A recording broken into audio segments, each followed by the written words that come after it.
Hello and welcome to Music Maps, the Rock and Roll Book Club podcast. In each episode we use a place as a jumping off point for a conversation about music, anywhere from the obvious to the obscure. So, Simon, here we are. Another episode of Music Maps. Yeah, and another pin in our map. So today, our guest is the Penderyn Prize winning author, Michael Cragg. Yeah, Reach for the Stars is the book. So yeah, we're with Michael Cragg. Michael, hello, welcome to Music Maps podcast. Well, thank you so much for having me. I'm pleased that obviously this is not a video podcast. If it was, you'd see that Michael is wearing the Penderyn Music Prize crown. Yes, and I'm wearing a Spice Girls t-shirt because I tried to do every event that I did for this book. I tried to wear a band t-shirt from that era, or from an act from that era. I was very impressed with your Spice Girl t-shirt when we did the event. Yes, that was an eBay purchase. Was that a bootleg t-shirt? I think it's a bootleg one. It was very hot. The material was incredibly cheap, and I was incredibly hot. But yeah, it was a year ago, I think. It was a $5 on Wembley Way back in 1998. And this is a tip, again, I think other authors should take note of. I kind of feel we've had Bob Stanley 3 times. Has he come wearing a Bee Gees t-shirt? No, he hasn't. No. Stripy top, looks like a mod. That's it. Classic Bob. Classic. But yeah, no, it was a year ago, I think, that we did the event. So the book is coming up to its year anniversary, which is... Happy birthday, Reach to the Stars. Feels like it came out about 10 years ago. But sorry, happy birthday, prize-winning Reach for the Stars. Prize-winning author Michael Cragg. Yeah. So we're going to look at the prize-winning book, Reach for the Stars, of which the major players in the book include Steps, 5, S Club 7, the Sugababes, Blue, Busted, McFly, and Hearsay, and there's others. There's more. So, if you're wondering why they're absent, we're going to largely avoid the Spice Girls and Girls Aloud on this episode, but we will have a full episode about each of those at a later date. So it's a bit of a left turn as we dive into the world of 90s pop, but the pin in our music map today is actually Princess Park Manor, which may be unfamiliar to some of you, but Michael, where was this place? That was near a roundabout just outside London, and it's where it was like an old mental asylum, if I remember correctly, and that's was during this period. It became even more mental. I've got the facts here, Mark. So it was built in 1849, cost £300,000 to build then. Whoa. It was originally the Coney Hatch Lunatic Asylum was its name, shut in 1993, renovated in 1995, named after Princess Diana, which I did not know. Oh, I didn't know that either.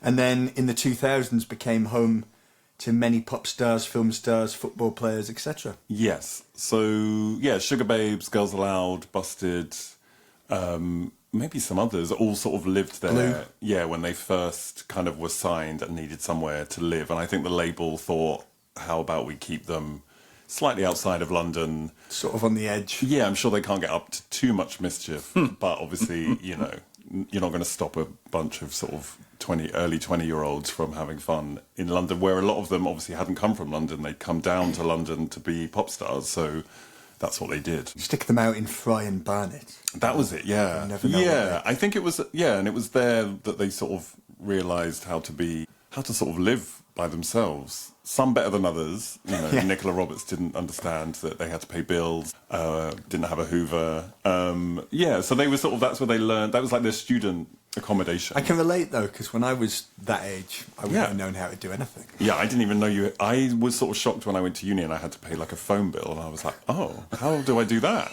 I do sympathise with Nicola Roberts. I remember seeing people washing up in a student hall of residence and being like, what are they doing?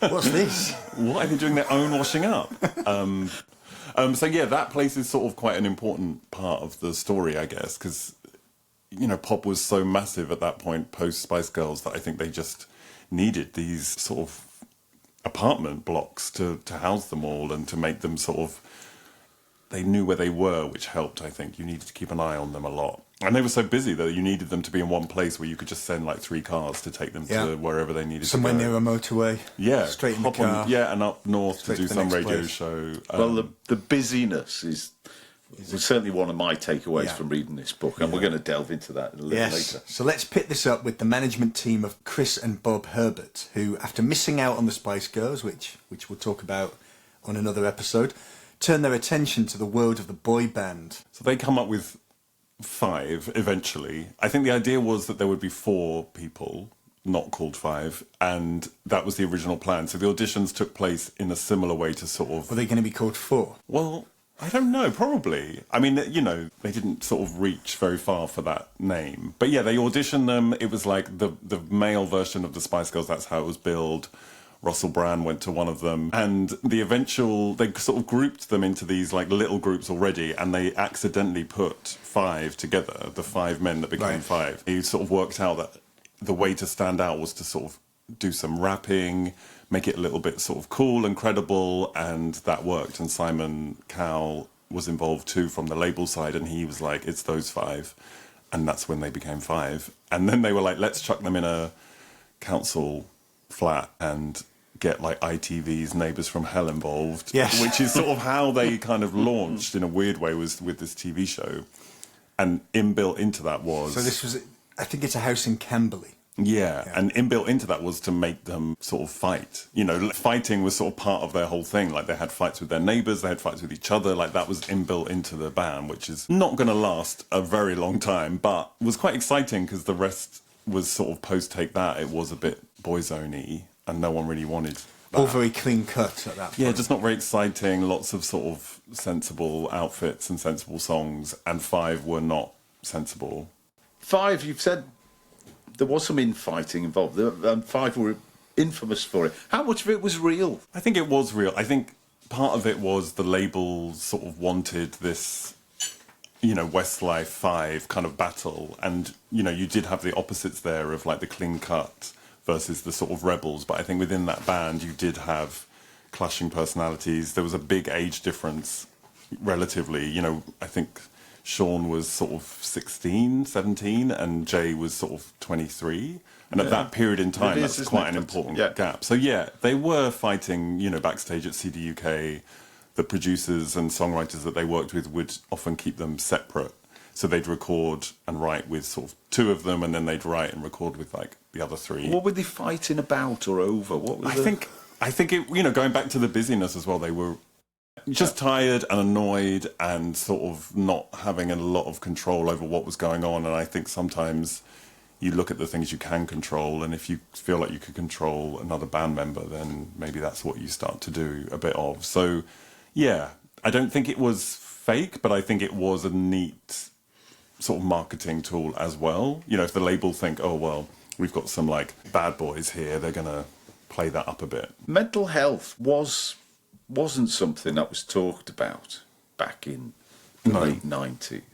How does that impact on these young people and the people in 5? Yeah, so Sean, I think, struggled the most from the beginning, really. I don't think he really knew what being in a boy band entailed. I don't even think that was really what he wanted. He sort of did his own song at the audition, which I think is quite interesting. You know, he wanted to be a musician. I think he felt like it would take longer to take off, and actually with 5, what you saw was it was almost instant. They had a top 10 singles 6 months later, or maybe even faster than that, and then they went to America, to Japan, to Europe. They were big in the UK. It all happened at once. And I think for Sean especially, he just didn't necessarily know how to cope with that. And there weren't really places for him to go and talk about it. We looked at fame in a very different way as well. It was like, well, you're living your dream life. Like, you're in a pop band, you're making money because that's what people think you are doing. You've got like girls falling at your feet. Like, what's not to love? And I think to sort of stand up and say, I'm not enjoying this, was a bit like, what's wrong with you? And so I don't think there were those conversations. And so in the end, he didn't really have a choice other than to leave or have a break. But you didn't have a break. There was no time. You were on to the next album immediately. You know, they performed when there was just 3 of them because various members were sort of out of the band, or, you know, they were falling apart basically by the end. Sean had gone, Scott had just had a baby that was born prematurely, and, you know, there was some issue about whether he could have some time off to be with the baby, and Richard twisted his ankle, which isn't quite as serious, but like there was only 3 of them performing like one of their last singles, and you were like, oh, this is done. And I think the big takeaway is you can have as many #1 singles as you like, but, you know, you've got 2 out of your band who are really unwell here. Yeah. And I don't think a label necessarily wants to sort of wait at that point, because they're just sort of a money-making thing for them in a really simple way, and there isn't time, especially at that point, if you took too much time in between albums, your fans would just move on.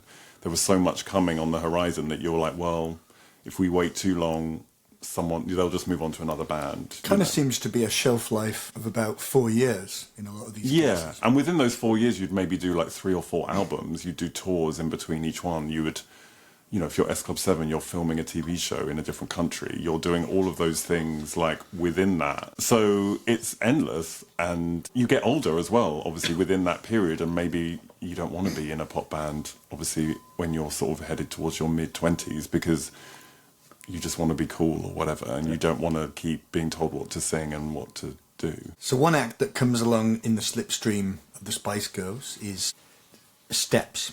So this is Pete Waterman. Yes, sort of. It was like Pete Waterman was a bit like, oh, fine, like they're not my thing, but I'll sign 5, 6, 7, 8, one single. Because he thought it was sort of naff and a novelty, and maybe it would do something. And I think he signed them for like £700 or something, and was a bit like, you go and produce this. And so they did, and they turned it into this sort of mad line dancing techno thing that sold 500,000 copies. Yeah, and never made the top 10. Yeah. And I think that was what sort of pricked his ears up a bit, because he was like, well, hang on, this is like hanging around. People are connecting, fans are connecting to the band. It's not just like the song. And so he was like, okay, let's do a bit more. I think loads of line dancing ones got sort of thrown in the bin. And then obviously from there, they sort of found their thing, which was sort of ABBA on speed. And a lot of their songs are sort of sad, like ABBA, I guess. Sad lyrics, just turned into like these huge sort of pop songs. And they had something quite sort of sweet about them, I think, the 5 of them. The Spice Girls had made pop quite young, or they'd attracted a very young audience, and Steps were like, right, this is exactly where we're going to go, and like we're going to hit that market perfectly. And it worked so well. They sold albums as well. Not a lot of these acts did at that time. There's huge success for Steps, and they end up being nominated for the Brits, the Best British Breakthrough Act. Mm-hmm. But there are some shenanigans, I believe. Well, yes. Tell us about the Brits, Steps, and Belle and Sebastian. So Steps had taken part in maybe one of the worst things that happened at the Brits in terms of a performance at this sort of ABBA tribute thing, which was them and Billie Piper and Cleopatra and lots of bad outfits. And while they were sort of backstage, their category was being announced. And they, I think, had just figured that they had won, because I think Pete Waterman was like, you're the biggest pop act, new pop act. 500,000 singles. Yeah, you're touring, you're selling out all these venues, like you're definitely going to win. And while they were backstage, they were like, oh, this is our one. And then they heard Belle and Sebastian had won, who obviously at the time were signed to like, a tiny label, were only in the pages of sort of NME and Melody Maker. Even then hadn't really they were a cult thing, and I think everyone was like, who the hell is Belle and Sebastian? But what had happened is that the Brits had opened up the voting to include online voting, so you could vote online. It was one of the first sort of instances of that. And Belle and Sebastian just had all their fans were basically at university at that point, and they all had access to the internet and computers, and so they all voted. And obviously the Steps had a less internet savvy fan base at that point, and so Belle and Sebastian won, and Pete Waterman flipped a table, not literally but like metaphorically, was like, I will never trust the Brits process again. And I think they then got awarded something the next year, which was a sort of made up award as some sort of touring thing, and they were like, fine, but we'll never forgive you. So this is like an early example of using the internet. Yeah, and what's quite funny is that now pop fans have sort of harnessed that, and so you'll very rarely see, if that was to happen again now with a pop act versus a sort of like cardigan wearing indie band, the pop act would win by like 90%, because they can mobilize their fans in a way. But this was such a early indicator of like how you could do it, but it was done by Belle and Sebastian fans, which is quite amusing. So yeah, it was a funny moment of just like pop versus indie, which is obviously a very big thing then anyway. And Steps lost, which I think everyone sort of thought was very funny. What was quite funny is that the guy from Belle and Sebastian's old label, who I spoke to for the book, was like, yeah, and Belle and Sebastian are still going 25 years later, but where are Steps? And I was like, well, they have just sold out the O2 and they're doing all right. And he was like, oh. I would imagine that each world would have minimal awareness of the other. Yeah, although I think Stuart Murdoch probably finds it quite funny. Maybe he listens to Steps. Who knows? We'll have to ask him. So moving on to Innocent Records, obviously there's Billy Piper and Blue. Yes. Let's talk about Atomic Kitten. So how do they come together via fellow Liverpudlian and OMD founder Andy McCluskey? Yeah, so Andy was like, no one cares about OMD songs anymore. Like, what are we going to do? You know, we're sort of aging out of this pop world. They were on Top of the Pops, I think, specifically, and it was a bit like, oh, you know, we should stop doing this. And I think he wanted to do a pop act, and he spoke to Carl, is it? From Carl Bartos. Yes, from Kraftwerk. Who's your go-to guy when you for ever pop I mean, I always advice? speak to him about career advice. And he said, oh, the best, like, what's the best pop act? And Andy was like, oh, it's a girl band. And so Carl was like, well, that's what you should do. And he was like, oh my God, you're right. So that's what he did. And he started to put together a trio of girls for this band. Atomic Kitten, I think, are often forgotten. Maybe... Who knew that Carl Bartos was involved in the formation of Atomic Kitten? Yeah. Yeah, it's like incredible. it's a nice... Well, I think in your book, Andy says, Andy McCluskey, you know, essentially Kraftwerk created Atomic Kitten. Yeah. That's great. Yeah, it's a great line. That should have been on your tote bag instead of Louis Walsh. And so Kerry was in the band, and she was quite an amusing person to be in the studio, I think. But eventually she left. To be very quickly replaced, literally like 2 days later, with Jenny, who was in another band at the time. Now, as a seasoned pro, Andy McCluskey realises that the only people who make money in music industry are A, the record labels, and B... Yes, he did. But it's interesting. So the original version of Whole Again is all spoken word, other than the choruses. Yes. And so the label were like, we're going to drop this band. Like, the first two singles had done sort of, maybe three had done like number 9, number 8. The album hadn't come out, but they were a bit like, we need something. And so Hugh Goldsmith, who ran Innocent Records, was like, give me one more chance. Like, Whole Again can change everything. But they needed it to be more of a song and not have this spoken word. So actually, Andy, the story goes, refused to rewrite it. And so Hugh got 2 other songwriters to come in and change it into what it was. And obviously it came out and was number 1 for weeks and completely changed their career. But just as that was happening, Kerry was like, I'm out. I'm going to leave. So, yeah, they quickly had to then replace her and just sort of move on as if nothing had happened. And then I think they break from Andy. Yeah, so it was actually Andy and Stuart that were sort of put them together, and they kind of co-wrote the songs, or wrote the songs a lot of the time. But by the second album, I think they wanted to try... The girls wanted to try a bit more songwriting. They wanted to sort of try new things, and so they had to sort of unbreak this kind of band, essentially, because Stuart and Andy were sort of part of Atomic Kitten. They kind of were in the band as well as being the writers. So it got a bit messy, I think, and they sort of split. I think legally they weren't allowed to talk to each other for a bit. A part in the book where one of Atomic Kitten says they had 2 days off in a calendar year. Yeah. And there was one schedule they were given that had 40 minutes written down for sleep overnight. Yeah, and when they had to come back and like re-record some vocals, it was like, you've got 15 minutes to do that, and then you have to go and like guest edit a magazine or like do a photo shoot. Presumably this sort of schedule is common for anyone who chooses to enter this world. At that time, At yeah. that point. I mean, it's just not... But the problem was... The thing is now, if a pop act had that schedule, they would talk about it in an interview, and it would cause a thing, and it would become a big thing on social media, and everyone would be like, this is disgraceful. But back then, I don't think you would have known that the schedule would almost be like that, because they didn't talk about it. They weren't really asked about it. They weren't allowed to talk about things like that. You would be very risky for someone to be on in Smash Hits being like, we're being worked to the bone, our schedule's ridiculous, we never get time off, like, we need a break, because people would be, the label would be like, hang on, this isn't, you know, we don't talk about those things, we just talk about funny things and keep it, you know, pop is escapism, and we're having the time of our lives. What's your favourite ice cream? Yeah, that kind of stuff, you know, which is important to know, but also, like, it's changed so much that I don't know that the girls in Atomic Kitten would at that point have known what was happening, other than like, oh my God, our dreams are all coming true, and then nearly falling apart, and then they get another chance, and so they're just like, let's keep this going, we can't stop. And obviously eventually you do have to stop.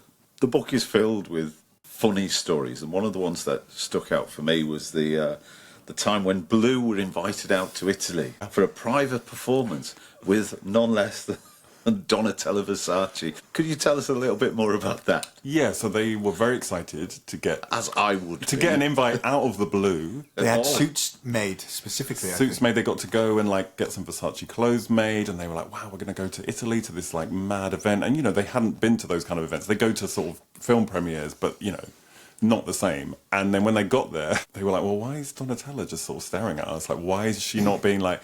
Blue, you're finally here. Like, I invited you for a reason. I think it was Anthony that was sort of like, Simon, like, what's going on? Like, why is she being a bit moody? And then they found out that she did not want Blue. She wanted Blur. And so years later, like not that long ago, the story sort of came up again because I think one of those sort of Huns accounts got hold of it and did something, and Donatella kind of liked it or sent it on to one of Blue and was like, lol. So it's a story that lives on, which I really like. And I think the Blue got to go to Italy and go to a nice fancy party. Exactly. While Damon Albarn didn't get to do that. So. Yeah, he was sat at home. So Simon Fuller's parted ways with the Spice Girls by late 1997, and his next project was a little bit different because it ties in with a TV show featuring the band members. Yes. So S Club 7. Genius in a way to be like, well, 5 girls, quite successful. Boy bands are quite successful. Why don't we do a mixed gender group? And why don't we also make them more of them? Because then there's more for fans to sort of latch onto. And More then to let's be give consumed. them, let's give them a TV show. So there's even more for them to do. And then what we'll do is we'll premiere each big song in the show. And so, it was brilliant. And Polydor had a lot of money to spend, and it was all very glossy, and the songs were so well done, and everything about it was sort of brilliant, but it was also exhausting. So they're filming a TV show and making the music at the same time? Yeah, so they were signed, and then I think it was at like some big fancy launch thing, or when they all met each other, that it was like, well, there's a TV show as well, by the way, and you will be going to Miami in like 6 weeks' time, and you've got to learn all this dialogue, and yeah, we're filming in America, and then we're coming back, and then we're recording an album, then we're going to go on tour. Oh, actually, I don't think they got time to tour for quite a while because of the schedule. So yeah, it was a lot.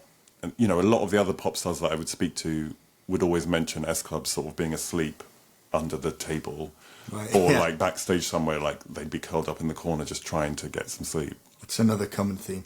But you don't necessarily need the radio airplay and Top of the Pops and these sort of more traditional forms, because if you've got your own TV program.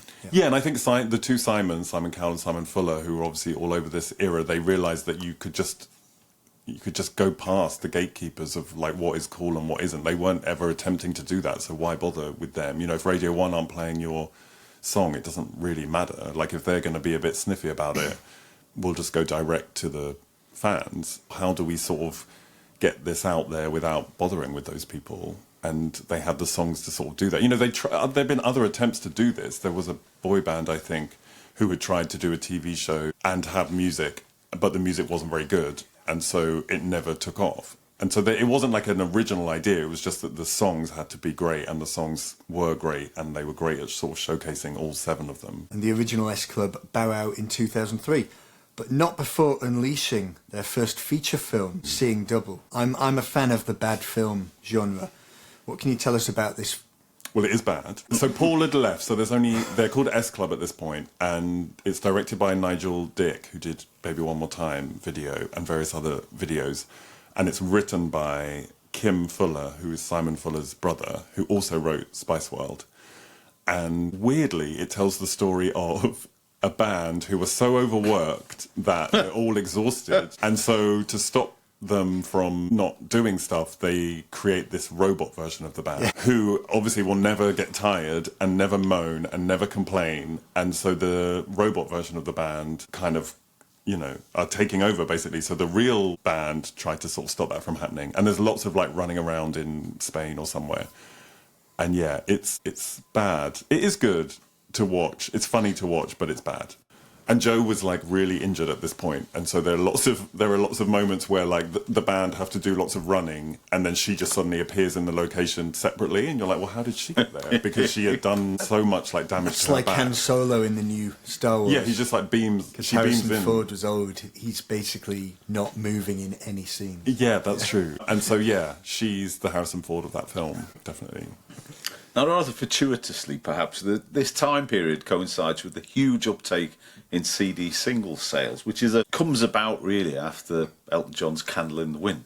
Yeah, so in 1997, obviously when Princess Diana died and Elton released that song, suddenly like owning a CD single became like a real... They were everywhere. It wasn't just you didn't have to go to a record shop to buy a single. They were in sort of supermarkets and they were like next to the checkout and they were by the suites.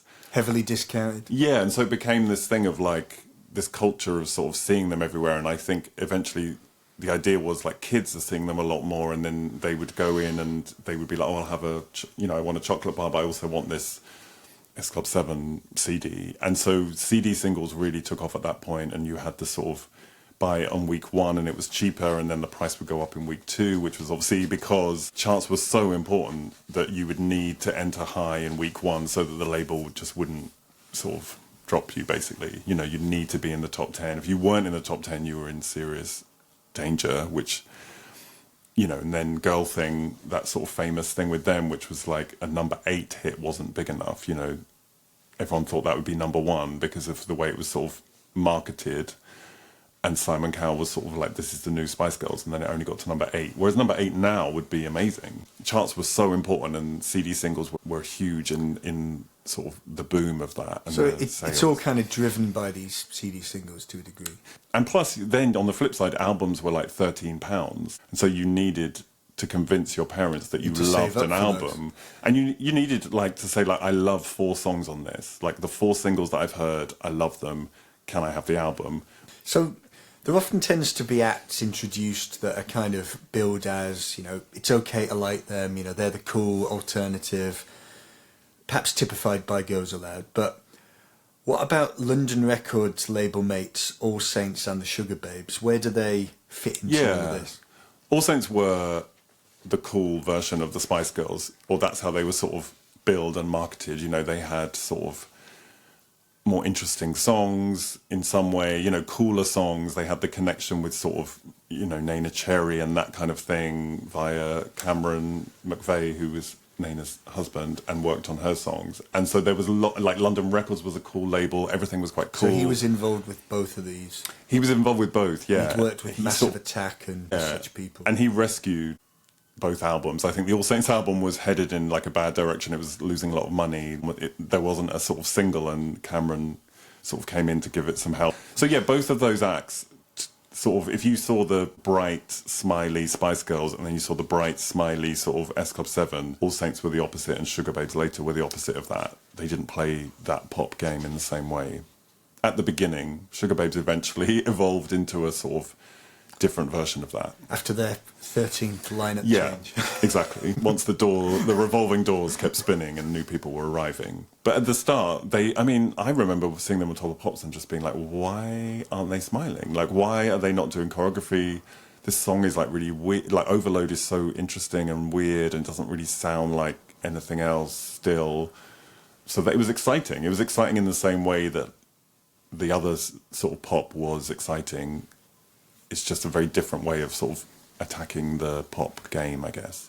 Probably not aimed at me, but nevertheless, our ears pricked up and we liked what we saw. Yeah, and I think the look of both of those acts and the music connected so well. Like, it's all very well having, like, a good song, but you also do need the band to sort of pull that off. And I think the Sugababes looked like the kind of band that would make a song like Overload, and All Saints, when they started, were like, I Know Where It's At, that era, you know, with the sort of the fashion and everything sort of connected and clicked. And yeah, they were, you know, the Sugababes were so young, 15, 16 or something when Overload came out, but their first sort of launch thing was in front of lots of older men because it was like Select magazine would write about them, and they were in like the pages of Enemy and Melody Maker. So they played a show, I can't remember exactly where it was, maybe the Jazz Cafe or something, and it was like oh my God, who are all these like older people? Like we thought it would be like screaming teenagers, and they were like, well, you haven't really got to that audience yet. So actually it's just these guys.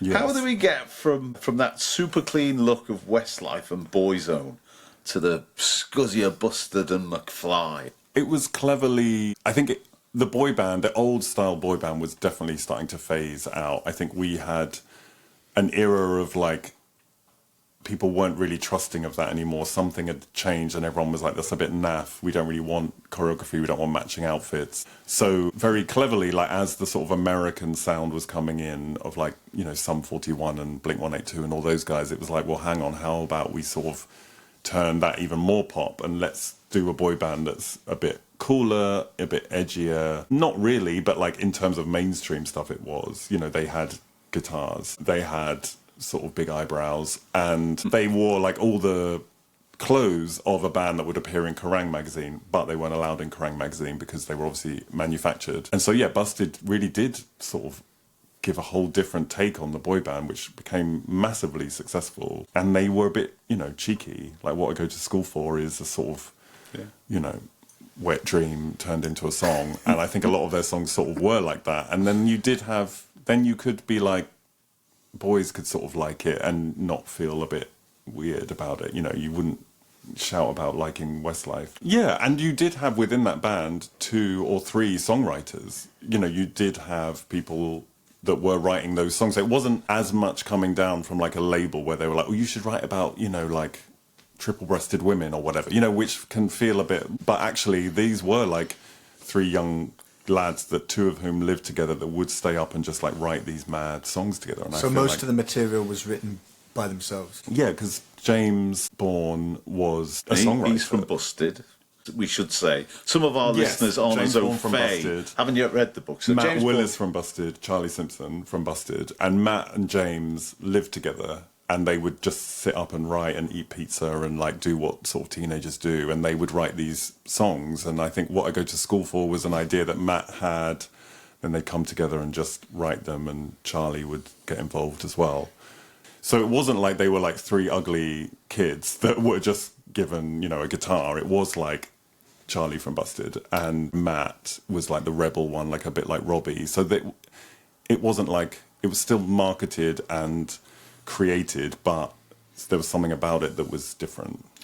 James from Busted and Tom Fletcher from McFly, who was almost in Busted, they actually wrote some of the songs for both bands together. Yes, so they would... I think what happened was when Tom... There was going to be 4 people in Busted, and then when Tom didn't make it and was told, actually, we're just going to do 3, they were like... The manager was like, but I'm going to keep an eye on you, like, don't go anywhere, like, we'll keep you sort of there. And so he was brought in with James to write some of the songs, and some of those songs were Busted songs. And then eventually when Tom Fletcher was put into McFly, the songs went to McFly as well. So those 2 bands were like really linked in that way. And obviously Busted didn't last very long, like 2 albums. So once Busted sort of went away and Charlie went off and did Fight Star, McFly sort of just slipped right into that world. Over. And so there was always this slight thing, I think, so where there can be a distance there. Yeah, there was like 2 of them, and then there was a third. And obviously Charlie had this other band, and I think James was a bit like, you can do both. And Charlie was like, I don't want to do both, I just want to do Fight Star. And Charlie would be on TV like wearing a sort of, you know, doing Thunderbirds A Go, but wearing a like Bonnie Prince Billy t-shirt or whatever. You know, he didn't necessarily want to be in a pop band, and that was fairly obvious. And so in a way, I think bowing out at that point rather than like actually going a bit mad and ending up hating it completely was probably the best thing to do. The gang thing that we talked about earlier is very crucial, because the narrative of that is so much better than we were put together in a room by... So because there's that artificial element to it. Yeah, the manufacturedness of it is obviously always a big thing, and authenticity was very big at that point. But at the same time, you know, Busted for that period were authentic in the sense that they did love that music, and that was the music they were making. So it wasn't like they were trying to be electronica or whatever. You know, they were doing what they wanted to do. It was just they were on a major label. I mean, one of the common themes, I mean, we've touched upon it, but it comes through the book, is these acts obviously burn brightly and then they're gone fairly quickly. And there are some casualties of the lifestyle. We've touched upon them, but do you want to expand on that a little bit more? Yeah, I mean, some of the saddest stories I think in the book are when people are dropped, when they're sort of, the label are like, that's it, you can't keep living in the house that you've been living in now for 5 years that we've sort of paid for, or actually you've paid for because it comes out of your advance. And then suddenly that's it, it's done. You need to get your own way home, you need to move out of the house within X amount, and then that's it. And you go from being, because of how much media there was at the time, how many magazines, how many TV shows. If you've got Addison Lee on call. Yeah, imagine. Yeah. But you're known by so many people, so you go out the next day and you're no longer Lee from 911. You're Lee that used to be in 911 that no one sort of cares about anymore, or everyone knows that you've been dropped. Or I think it was a member split. of Five who kept a car waiting for an hour while he had a nap. Yeah, and because not realising that he was paying for it. Yeah, because you just don't. You're not told the ins and outs, or you are. I'm sure. They did go to legal meetings and all of that, but you're not interested in that when you're 18. You don't understand it. I don't understand any of it now. So you get an advance, but obviously you don't make any money until that's sort of paid back. There's lots of stuff that they didn't necessarily ask about or know about. Clearly, all these young people weren't allowed really to have private lives, were they?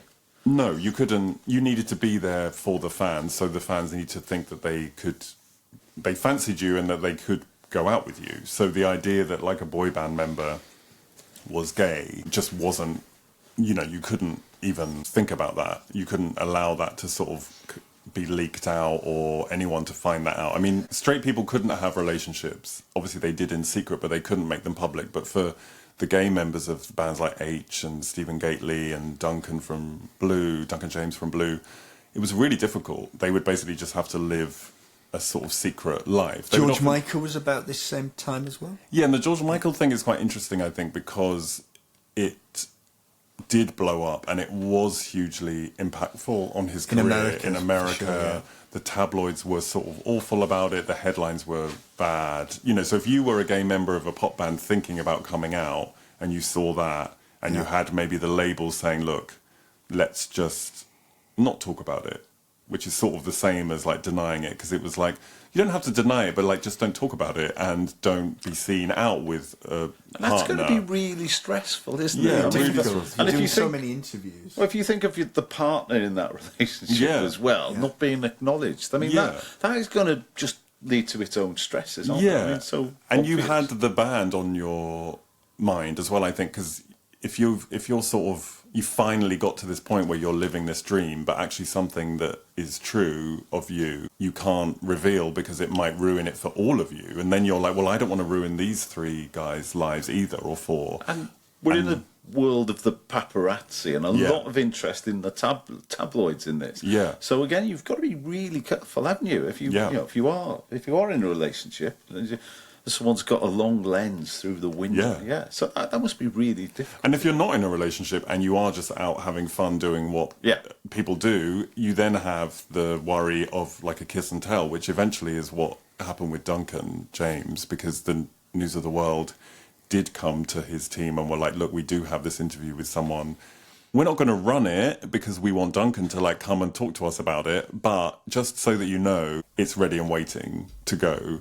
Which is a horrible position to be put in, because it's like, well, what do we do? The power of those tabloids was such that if he'd have gone somewhere else to do it or chosen another way of doing it, that would have been it in terms of their relationship. They would have come for him in an even more, strong way. So it was a really difficult situation. I know that H was sort of out to the rest of the band, but he wasn't out to the public, and so it would mean that when they would inevitably be asked, like, who do you fancy? Lisa would sort of step in and be like, oh, me. Like, H is mine, like, he's only got eyes for me. So the band would sort of protect those members and not allow, any sort of thing to go too far. So it was a really difficult time. And I think now we're in an era of, in pop where it's almost cool or interesting. It's like an interesting angle to be, a queer pop star and to have that to talk about. And, it's so different now. So the acceptance is a lot better now. I think the acceptance, in a way, it's more that now it can move all the way over to like a sort of, it can feel a bit marketing vibes of like, I would sometimes receive emails and the top line is like, queer pop star, and you're like, oh, okay, have we gone all the way to the point where like that's the be all and end all of this? Like Troye Sivan sometimes can just feel like he's being trapped into this sort of thing where like he'll be asked certain questions because he's a gay man, and that's all that we really want to ask him, and I don't think that's good either. But certainly like back then, having to lie or just not be who you are is incredibly damaging. So in 2001, this marks the birth of the TV talent show, which begins as a fly on the wall with Popstars, but it soon changes completely into this slick, glossy TV with Pop Idol and the X Factor. Yeah, so Popstars was the first one, but it was very different. It was, yeah, as you say, like a documentary, really. And Hearsay were the winners and Liberty X were the losers. But that sort of flipped eventually, and Liberty X had a much longer career, I think, because they got time to just step away from the speed in which it was done with Hearsay. You know, they needed this song, they needed to go quickly, and Liberty X were like, actually, we don't want to make that kind of music anyway. The Hearsay album and single both sold over 1 million. Yeah, it was absolutely massive. Absolutely massive for a very short period. The follow-up album, I think, arrived sort of 9 months later and didn't make like the top 10. So that's how quickly their career sort of started and ended. And then I think with that, the public turned on Hearsay very quickly, and I think it might be because it wasn't involving the public. They were voted for. There was no voting. They were picked by the experts. It all happened behind the scenes. And then when they sort of revealed themselves, everyone was like, well, who do you think you are? Like, you know, why are you being like a pop star? And they're like, well, so that's the point of the game. The interactive element. Yeah, and so quickly the next ones became live, like Pop Idol, you would vote, and it involved the public much more. You know, the Will Young, Gareth Gates thing was huge. Like, more people voted on that than they do in, you know, an election or whatever. First single to sell 1 million copies in the first week. So Will Young... Incredible. You know, going back to the sort of homophobia, like, Will Young was a really important part of that because he, I think, showed people that he was like he was a slightly... It's going to sound weird, but he was a slightly different gay man in the sense that he had been to like university. You felt like he had fully accepted his sexuality, that he was out to everyone that knew him, and so he sort of channeled that kind of energy. And I think when the tabloids sort of came for him and were like, we're going to reveal that you were gay, he was like, well, you know what, I'll do it. You know, I'm in control of this. And I think that was quite important. But yeah, Will Young, he beat Gareth Gates. That was a bit of a shock. He sort of stood up to Simon Cowell, which sort of started that kind of energy that would happen later in the X Factor, where if you wanted to stand out a little bit, you just had to sort of back chat to Simon. And it just kick-started everything, and it changed everything. All of the manufacturedness of putting a band together was now Saturday night entertainment, and we'd see the workings of everything and how everything worked behind the scenes, or a version of it. Obviously, it was very different. But there's also this Christmas #1 battle with Rage Against the Machine. Yes, poor Joe McElderry. Yes, the victim. He drew the short straw. He did, because I think, you know, it was just the timing of it. By that point, it was like the 4th or 5th time that it happened. This hadn't it almost happened with Hallelujah? Yeah, Hallelujah, there was a campaign to get the original version of Hallelujah, and I think Jeff Buckley's one also charted to beat Alexandra, because everyone was like, how dare you touch this song? And I think Jeff Buckley's was 2. Oh, okay. And she was 1. Yeah, so... And because of the way like downloads were working at that point, you couldn't quite do it. They still needed to be, you know, the weighting of it wasn't quite right. So the next year, Joe McElderry just looked like a sort of easy target, I think. And so there was this campaign to get Rage Against the Machine, this Facebook campaign to get it to #1. And obviously with the way that downloads worked, you didn't need to re-release it physically. You could just make everyone download it. And that's what happened. And he did not get to #1 at Christmas, but he did get to #1 the week after. But it got a bit predictable because they were getting the #1 every Christmas with a with a cover, and there wasn't that much thought going into it, and obviously everyone just felt it was really unfair. But then, you know, who are you really punishing? Like, why would you punish Joe McElderry, not Simon Cowell? And also Sony, I think, were involved in both of those songs anyway, so Sony were the real winners. So it's like, who are you really, like, you're raging against the machine, but it's like, I don't think that's what that song is really. And then by the end of that era, they're not even releasing albums after winning. Yeah. At the very end. Which I think is, shocking, really, because that's the whole concept of the show was like, you'll get a recording contract, and it's by the end you were just getting like one single. It's jumped the shark by that point. Yeah, and you can put a single out yourself now. You know, like the whole point is you're giving me something I can't get, and it wasn't working. So I'm glad that it came to an end eventually. But for the amount of bandwidth that show took up, it didn't really give us much. Whereas I think, Popstars The Rivals was only one series, and it gave us Girls Aloud. So the hit rate, I don't think, was worth the low stress of that show. And for what it did to the pop world, which was sort of decimate it in a way. Busted and Girls Aloud and the Sugababes were sort of all that remained for a long time, and a lot of pop stars just sort of checked out because they couldn't compete with the machine of the X Factor. You had the top 5 being given record contracts and then coming back the year after. But then by the time they came back, there was a whole new load of people, So it was very difficult, I think, to be a pop star. So the book ends in 2006. Why did you pick that as the end? Well, I have to shout out Pop Justice's Peter Robinson, because that was actually his idea. So I was interviewing him for the book, and he was like, well, why is it going from... Initially, I was going to do the noughties, but then I was like, well, how do you leave out the Spice Girls, who obviously came in 96? Yeah, and so then I was like, oh, I'll do 1996 to 2009. And then it was like, well, hang on, that doesn't really make sense. And so when I was talking to Peter, he was like, you should end it in 2006. And I was like, genius, because Smash Hits closed in 2006. Pop World finished, Top of the Pops finished in 2006. So all of this sort of stuff that had started, this thing that had been brought in by the Spice Girls had now all gone away. Yeah, all of it had gone. Downloads were a huge thing now. You've got MySpace. YouTube. Like Lily Allen was about to arrive, and Lily Allen is just a completely different type of pop star. Yeah. So there was this whole new wave of different things coming, and I thought, yeah, perfect, let's stop it there. Tell us about Louis Walsh's input into this project. Louis Walsh. What a guy.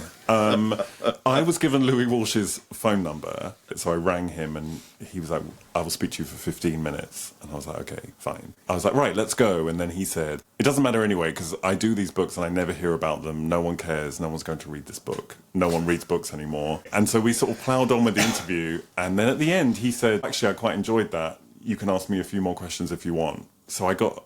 But by then I was a bit like, I don't actually want to ask him any more questions. But I think I did ask him a few more. Right, Mark, true or not, did this happen or have I made it up? 5 nearly got to record Hit Me Baby One More Time. I'm going to say yes. Michael, why don't you tell us what happened? Yes, they were. Because Britney Spears obviously didn't exist at this point. So Max Martin was I don't know, someone that worked at his label tried TLC. And TLC turned it down. And then 5 in front of Max Martin said, we think it's and we don't want it. And the label person was like, oh my God. And so they didn't get it. Yeah. And then Simon, I think, tried again, and he was like, I'm giving it to Britney Spears. And Simon was like, who's Britney Spears? That sounds ridiculous. And obviously it worked out quite well. He hadn't watched the Mickey Mouse Club, clearly. Yeah, exactly. I feel like it would have been a hit with anyone, but to go Supernova, I think the video was a key part of that. Yeah. Speaking as a teenager when it came out, I can tell you the video, you'll be the same, Michael, the video was a massive part of that song. But 5 also turned down Bye Bye Bye by NSYNC, so I just think they didn't really know what... Their judgment. what was going on at that point. Right, so second one.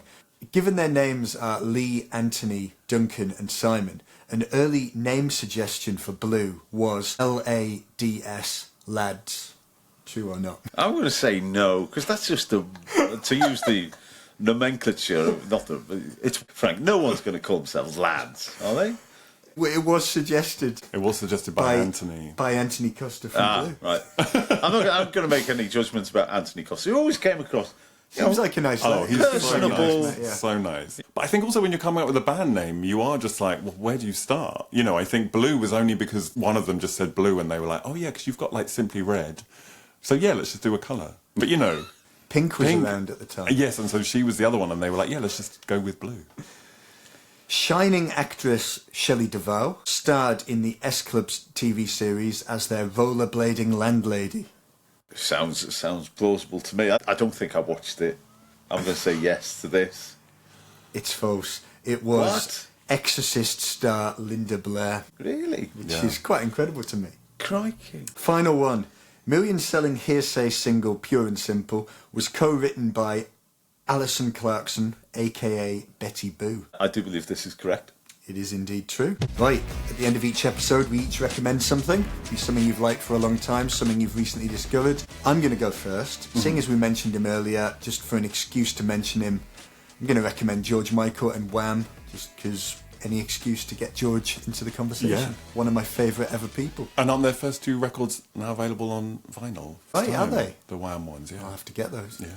John Peel, the first person to play Wham on the radio. Right, yeah, Yep, incredible. there When we we go. do our Wham episode with Simon Napier-Bell, we'll go over all that, I'm sure. But the first music I ever heard was on tape in the car. It was my sister's tapes. It was Wham and Bananarama. Brilliant, yeah. What have you got, Mark?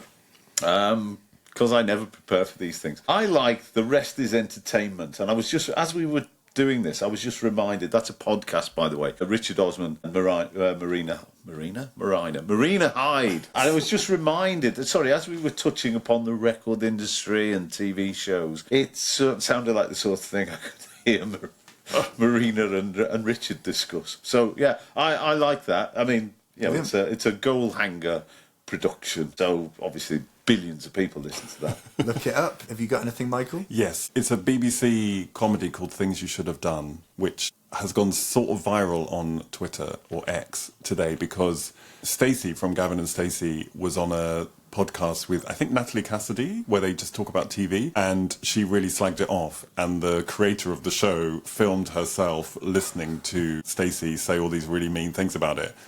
And it was very funny. And the show itself is very, very funny. It's about a woman, a young girl, a teenager whose parents die in a car accident. And she, as part of the will, gets given the house, but she has to tick off this list before she gets given it. And they're things just like, get a job, like learn how to like wash up, learn how to cook. And it's very, very funny and it's very surreal and weird. But Stacey from Gavin and Stacey hates it, but I think it's really good. So thank you to Michael for recording with us today. Reach for the Stars. My pick for the best book of the last year. I said it the day I read it. I predicted it would win the Penderyn Prize, which it did.